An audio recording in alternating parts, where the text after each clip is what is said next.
नियति रसुण खाइली कोलेस्टर कंट्रोल करिथाए रसुण। नियति रसुण खाउछंती कि ताहले आपनको लागि यह गुरुत्वपूर्ण खबर। कारण आम मानक भितरु अनेक लोक रसुण खाइबाकू पसंद करती नाई। सेथिरु बाहरुथिबा गंध बेले बेले अन्य को विरक्ति कराए। तेणु आमे टिके कम खाती रसुण। हेले आपण जानिछंती कि रसुण खाइले अनेक लाभ मिलिथाए बोली। जदि आपण प्रत्येक दिन रसुण खाइबे तेबे एथिरु 6टी उपकार निश्चिंत पाइबे।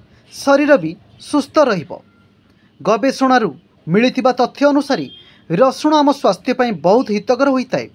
प्रत्येक दिन रसुणर 2टी खोला खाइबा द्वारा शरीर को लाभ होता है। एक तो आमे नुहे बरं डाक्तर कहते। कारण रसुण लाभदायक बोली पूर्वर आमे भी जानिछु। खाली एतिक नुहे बरं रसुण खाइबा द्वारा कोष्ठकाठिन्य समस्या रही न थाए। कोलेस्टर को कंट्रोल करिथाए रसुण। एथि सहित मोटापण कमेबारे साहाय्य करिथाए रसुण।